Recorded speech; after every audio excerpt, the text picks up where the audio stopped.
me demande souvent, est-ce qu'un jour mon peuple s'en sortira avec tant de richesse et d'abondance? Nous sommes toujours là, battant des bras. Africain, je me demande souvent si cette main n'est qu'une malédiction avec tant de richesse et d'abondance. Nous sommes toujours là, battant des bras. Oh, oh, oh, oh. Il y a quelque chose qui ne va pas. Oh, oh, oh, oh. Bonsoir fidèles téléspectateurs, merci d'être toujours au rendez-vous de votre émission Éveil de la conscience du peuple noir. Ce soir, nous parlerons des 5 lois universelles pour aller à la conquête du monde de la connaissance avec M. Raoul Johnson. Monsieur Johnson, bonsoir. Bonsoir très cher Dela. Comment vous allez? Je vais super bien et vous-même? Je vais également bien, merci. Formidable. Alors, est-ce que déjà d'entrée de mise, on peut commencer par une synthèse de tout ce qui a été dit la dernière fois? Très bien. Donc la dernière fois, nous avons dit que l'homme était prisonnier de son mental. Et nous avons présenté 4 outils qui peuvent lui permettre de se libérer de cette prison mentale. Le premier outil est l'introspection ou auto-observation, car c'est en se regardant de l'intérieur que l'homme est capable de prendre conscience de sa prison et de prendre conscience de ce qu'il doit faire pour en sortir. Le deuxième outil que nous avons vu est l'autosuggestion. L'autosuggestion ou auto-éducation. Parce qu'en réalité, dès lors que l'homme a pris conscience que des sentiments négatifs, des pensées noires, des émotions brûlantes le perturbent, il est capable de prendre le contrôle sur ces éléments en les reprogrammant. Et le troisième outil que nous avons vu, c'est la méthode Silva pour la reprogrammation des pensées. Car nos pensées peuvent nous harceler de façon embêtante. Il est important de les programmer et de les maîtriser. Et comme quatrième outil, nous avons vu la pratique de la gratitude. Pratique de la gratitude qui nous inscrit dans une dynamique d'amélioration continue. Car en réalité, tout ce qui arrive est une bonne chose si nous prenons le chemin de l'amélioration continue. Si nous prenons le chemin de l'amélioration continue, donc c'est un travail qui doit se faire au quotidien pour arriver à ce stade-là. C'est un travail non seulement quotidien, mais un travail intérieur. Parce que, comme nous l'avons dit, l'école conventionnelle nous forme sur comment gagner de l'argent. Je dirais l'école de la vie, qui est le chemin de l'éveil de la conscience, nous forme sur comment vivre la vie. Et comment la vivre de la façon la plus épanouissante. D'accord. Alors, ce soir, de quoi est-ce que nous allons parler concrètement? Ce soir, nous allons parler de comment accéder au monde de la connaissance. Car en réalité, le monde de la connaissance est le monde de la science, le monde de la conscience, le monde mental. Nous allons en parler parce que, comme vous le savez, nous vivons aujourd'hui dans un monde globalisé. Un monde où on prône, je dirais, l'économie de la connaissance. Il est bon de savoir de quelle connaissance parle-t-on. Parce que nous pensons que nous avons tous de la connaissance. Mais de quelle connaissance parle-t-on?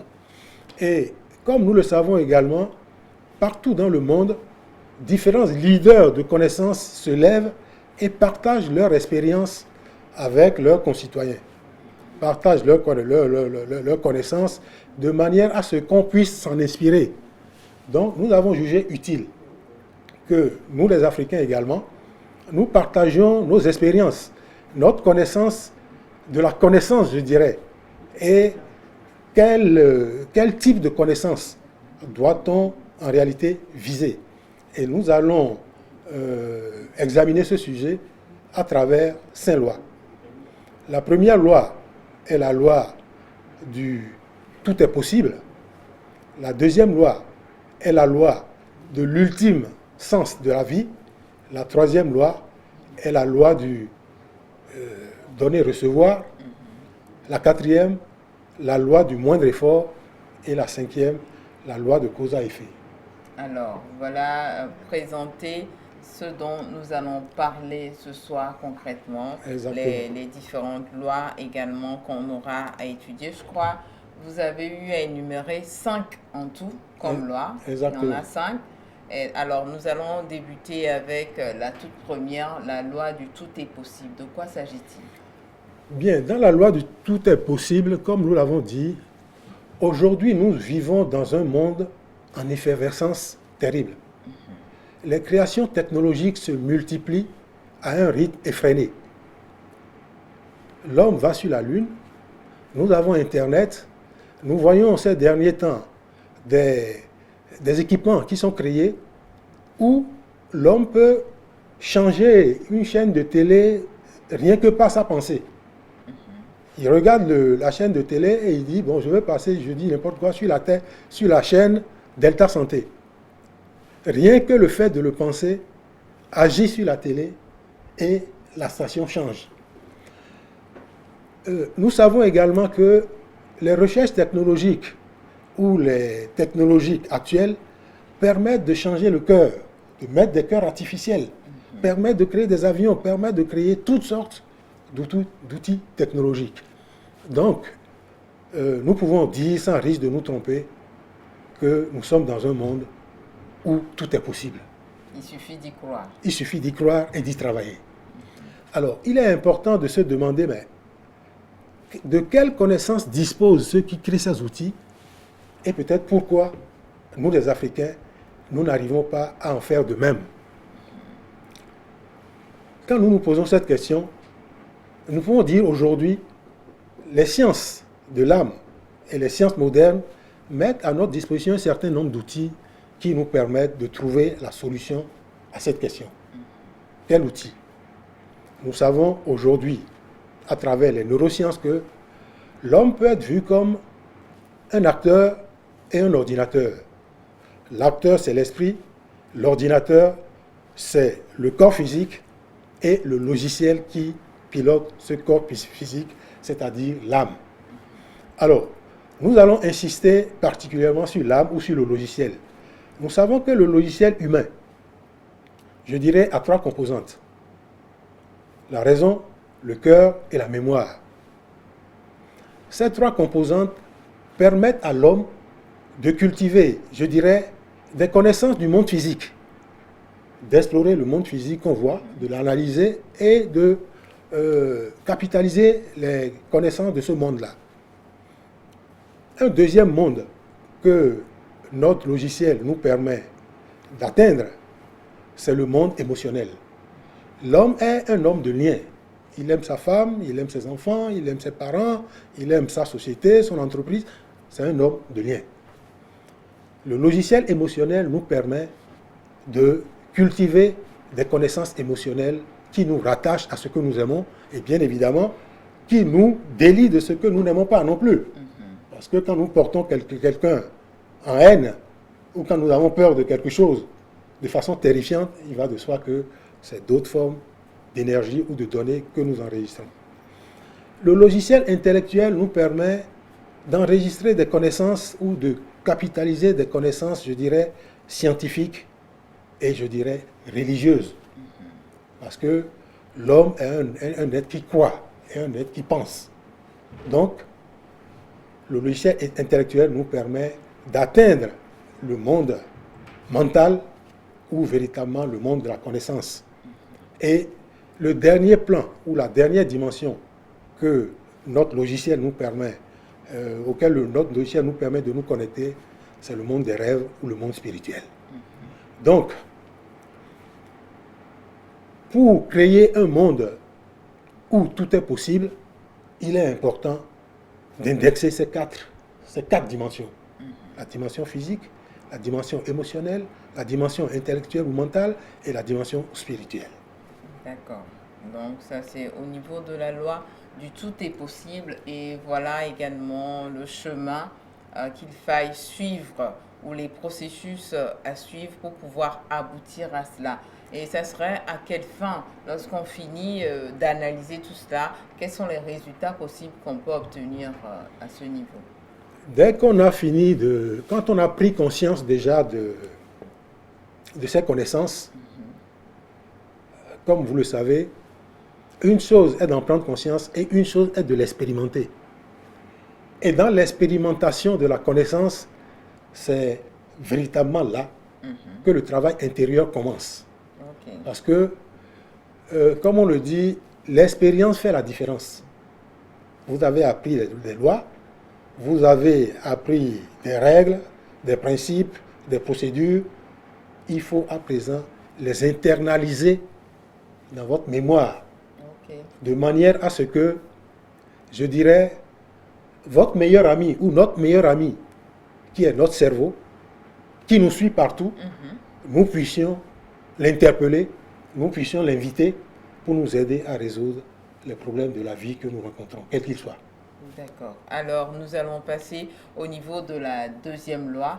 À ce niveau, je crois qu'il s'agit de la loi de la vie intime, du but ultime de la vie, c'est ça? Exact. Voilà, à ce niveau, qu'est-ce que c'est? Comment est-ce que ça fonctionne? Quels résultats également espérer à ce niveau? Très bien. Donc, comme on le sait, deux événements fondamentaux s'appliquent à tout être humain. Le premier événement, c'est son arrivée dans le monde terrestre. Et le deuxième événement, c'est sa sortie du monde terrestre. La vie et la mort. La vie et la mort, comme vous le dites. Ces deux événements, nous ne les prenons pas toujours véritablement en compte. Mais je dirais de façon métaphysique, ce n'est pas mauvais de réfléchir à des moments donnés sur ces deux événements. Et surtout sur la sortie. Et réfléchir sur la sortie, c'est s'interroger sur quel héritage nous souhaiterons laisser quand nous serons sortis. Est-ce que nous voulons qu'on dise « Ah, ce monsieur, il était très riche » ou « Cette femme, elle était très riche, elle a 10 maisons, elle a 5 voitures » ou est-ce que nous voulons qu'on dise « Vraiment, ce monsieur ou cette femme, On a beaucoup fait. c'est de vrais hommes. Ils ont aidé, ils ont accompagné beaucoup de gens qui les portent dans leur cœur. Et peut-être qui transmettront cet héritage à eux-mêmes, leurs enfants, et cet homme pourra survivre pendant longtemps. Donc, quand on se pose ces deux questions, on se rend compte que, en réalité, l'avoir est important, mais l'être est également important. est encore plus important. Et on sait également que c'est l'être qui permet de créer l'avoir. Ce sont les connaissances et les croyances que vous avez capitalisées au cours de votre vie qui vous permettent véritablement de créer les richesses extérieures que vous pouvez avoir. Autrement, vous les avez pris quelque part. Bon. Donc, le but ultime de la vie, en réalité, c'est satisfaire les besoins et cultiver les richesses sur les 4 plans que nous avons cités précédemment. Le plan physique. Le plan physique est nécessaire parce que pour profiter véritablement de la vie, il faut que vous soyez en bonne santé. Si vous n'avez pas une bonne santé, je crains que vous ayez du mal à vraiment profiter de la vie. Et bien évidemment profiter des richesses que la vie peut vous offrir. Mais le deuxième plan qui est fondamental et qu'on oublie souvent, c'est le plan, je dirais, affectif, social. Oui. Si vous vivez dans un milieu où, dès que vous arrivez, tout le monde se dit « Ah, mais vraiment, cet imbécile est encore arrivé. » Bon, Encore lui. comme vous le dites, encore lui, c'est un peu gênant. Donc, il est bon de cultiver des relations sociales, affectives, pérennes, saines, sereines, avec votre entourage, pour que rien que le fait de vous voir et de discuter constitue en lui-même toute une richesse. D'accord. Et le troisième plan est le plan mental. L'homme, fondamentalement, est soumis à résoudre des problèmes dans sa vie. Des problèmes de toutes sortes. Construire une maison, manger, s'habiller, se soigner. Pour le faire de la manière la plus optimales, il a besoin de connaissances. Et bien évidemment, pour le faire, il a besoin de foi également. Parce que comme on l'a dit, les deux connaissances que sont, les deux dimensions que sont l'intérieur et l'extérieur doivent être comblées. Donc il doit cultiver de la connaissance dans ces deux dimensions. Il doit cultiver de la richesse dans ces deux dimensions. Et le quatrième plan, qui est le plan spirituel ou le plan des rêves, l'homme a besoin d'être en paix. Il a besoin d'être heureux, il a besoin de bonheur, il a besoin de liberté. Et la liberté ne s'obtient que, la vraie liberté ne s'obtient que si, sur le plan physique, vous avez satisfait l'essentiel, pas de façon démesurée. Sur le plan affectif, vous avez satisfait l'essentiel. Et surtout sur le plan affectif, vous avez cultivé l'estime de vous-même. Vous avez cultivé une certaine confiance en vous-même, une certaine confiance autour de vous. Et sur le plan intellectuel, vous avez développé une foi profonde en tout ce qui peut arriver. Et surtout, une foi profonde en l'aide d'un créateur qui peut vous soutenir dans les difficultés. Et bien évidemment, des connaissances, des expertises que vous pouvez mettre en œuvre pour résoudre les problèmes que vous avez. Et bien évidemment, dès que vous avez résolu tout ça, sur le plan spirituel, votre vie devient une vie de rêve, je dirais. Alors, qu'en est-il de la loi du donner et du recevoir? La loi du donner et du recevoir est une loi qui prône que l'homme est un maillon d'une chaîne. L'homme est un élément d'un réseau. Et pour que l'homme puisse être véritablement dynamique, compétent, performant, il faut que ce réseau le soit également. Et pour que ce réseau le soit, il faut qu'il y ait des règles qui permettent aussi bien à l'individu qu'au réseau de partager une même vision du monde. Forcément. Je serais tenté de dire les 4 dimensions que nous avons citées, physique, émotionnelle, mentale, spirituelle, il faut une certaine version de logiciel de l'homme pour accéder à ces dimensions. La version physique, la version émotionnelle, la version mentale et la version spirituelle. Et ces versions, bien évidemment, comme on le dit, qui peut le plus, peut le moins. Dès lors que vous avez passé la première étape, la deuxième étape, vous pouvez encore résoudre ça. Donc, ces 4 versions de logiciel sont indispensables.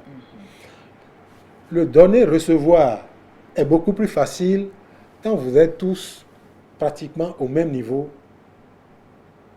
ou sur le même plan. Quand il y a une fusion entre Quand il y a tous une ces fusion, acteurs-là. il y a une harmonie, il y a un équilibre, il y a une homogénéité entre les valeurs morales qui vous guident. D'accord. Les valeurs de justice, les valeurs de générosité, les valeurs de solidarité, de fraternité, de loyauté. Dès lors qu'il y a ces valeurs qui vous animent, vous pouvez facilement vous donner véritablement du respect mutuel, vous donner de la considération et vous soutenir pour avancer ensemble. D'accord. Donc, le donner-recevoir est important parce que ce que l'on donne, on le reçoit. L'homme commence par recevoir avant de commencer à donner parce qu'il ne peut donner que ce qu'il a reçu. Son logiciel ne peut que puiser dans la mémoire qu'il s'est constituée. Donc, il est important que les sociétés humaines établissent véritablement des règles de donner et recevoir qui soient saines, qui permettent à chacun d'apporter sa contribution à tout le groupe et qui permet au groupe d'apporter un soutien à l'individu. Ok. Nous arrivons maintenant au niveau de la 4e loi. À ce niveau, vous parlez de la loi du moindre effort. Qu'est-ce à dire? Bien, la loi du moindre effort, comme vous le savez, il y a un auteur qui disait prier, c'est travailler. L'homme est appelé à travailler. Et bien évidemment, le travail dans le monde physique est un travail de muscle, un travail d'effort, on dirait même une punition. Mais le travail dans le monde affectif est certes un travail difficile, mais un travail où on ne transpire pas comme on transpire dans le monde physique. Et bien évidemment, ce travail est aussi difficile à faire. Difficile parce que si vous avez des émotions négatives qui vous perturbent, pour les contrôler, vous devez faire beaucoup d'efforts.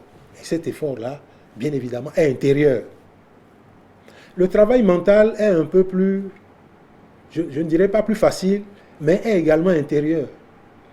Réfléchir sur un sujet, se concentrer sur un thème, résoudre un problème, mentalement d'abord, et l'appliquer ensuite, demande des efforts, certes, mais pas des efforts de muscles. Ça se fait à l'intérieur.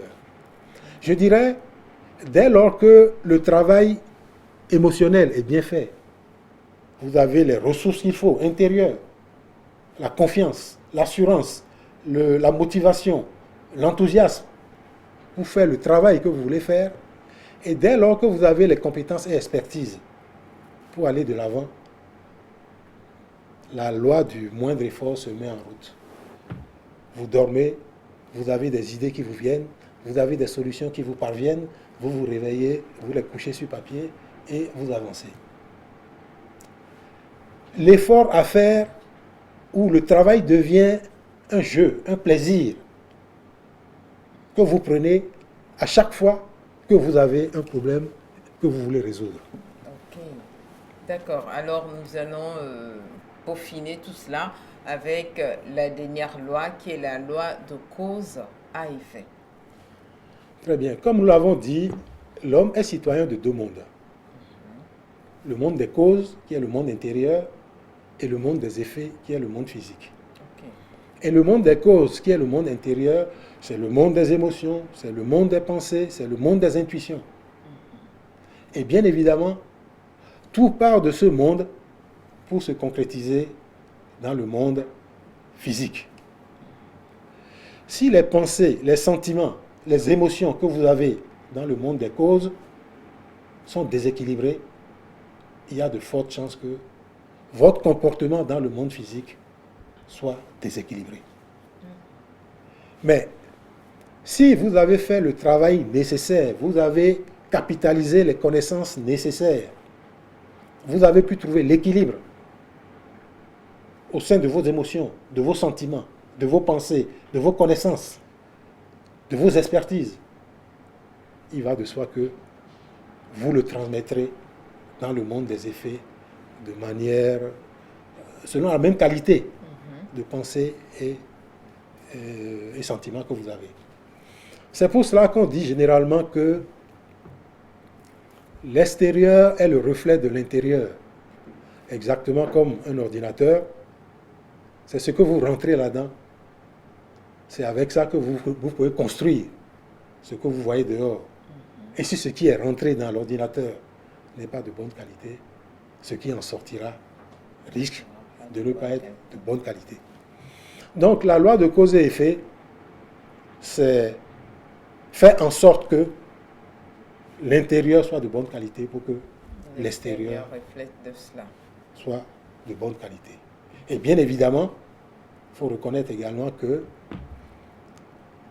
vous pouvez avoir un extérieur, je dirais, très beau, vous pouvez avoir des émotions négatives et avoir des pensées très futées, très intelligentes. Cependant, vous aurez de vrais problèmes parce que c'est les sentiments qui font véritablement les fondations de l'être humain. D'accord. Quand ces sentiments ne sont pas stables, vous serez sujet à des peurs, à des hantises, à des doutes, à une mésestime de vous-même, ce qui n'est pas une bonne chose. D'accord. Et d'ailleurs, quand vous avez des sentiments négatifs, ces sentiments impactent votre physique.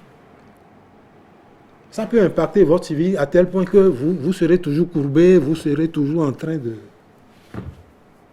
Donc, il est important de faire un effort pour que les sentiments soient sains, les sentiments soient corrigés, et les outils que nous avons cités précédemment permettent de le faire.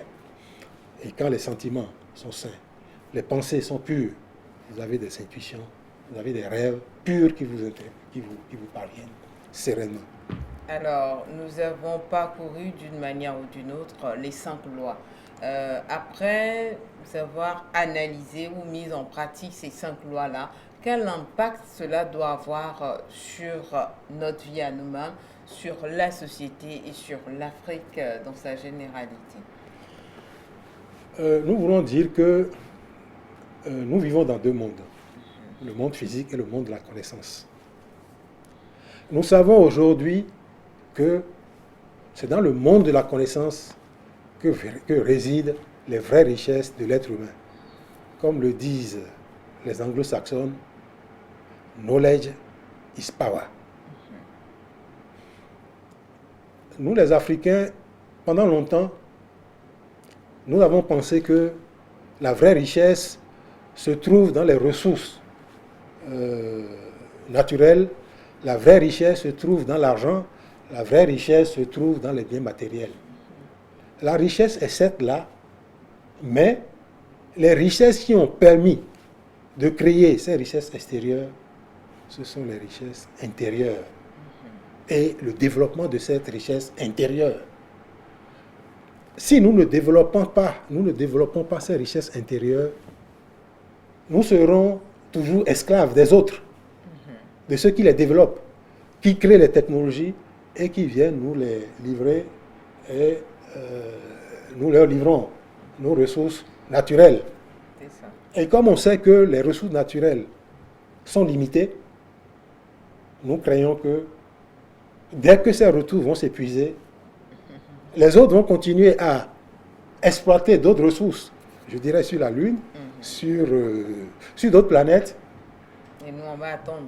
Et nous allons attendre qu'on nous aide, qu'on nous donne.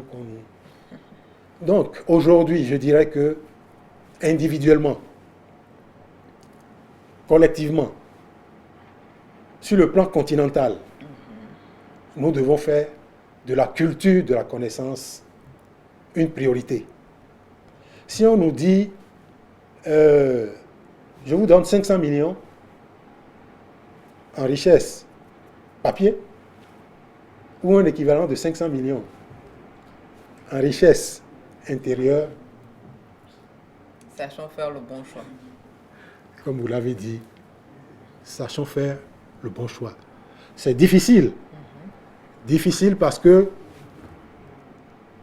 ce qu'on voit est concret. Et on le veut tout de suite. Ah oui. Ce qu'on ne voit pas est abstrait. Mais malheureusement, c'est dans ce qu'on ne voit pas que réside le vrai pouvoir, la vraie puissance, la vraie richesse. Alors, Monsieur Johnson, merci infiniment pour cet enseignement de ce soir également. Rapidement, votre mot de la fin. Je voudrais dire,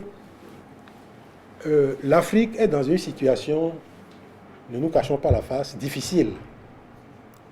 Et aujourd'hui, avec le Covid, nous le sentons encore plus.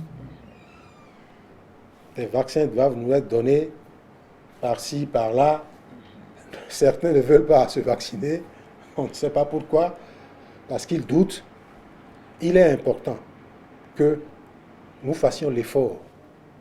L'effort de développer les connaissances des 4 plans que nous avons cités tantôt. Le plan physique, il est important de le développer de façon profonde avant de passer au plan affectif. Parce que si le plan physique n'est pas solide, le plan affectif risque de ne pas l'être. Parce que dans cette progression, on ne saute pas les étapes.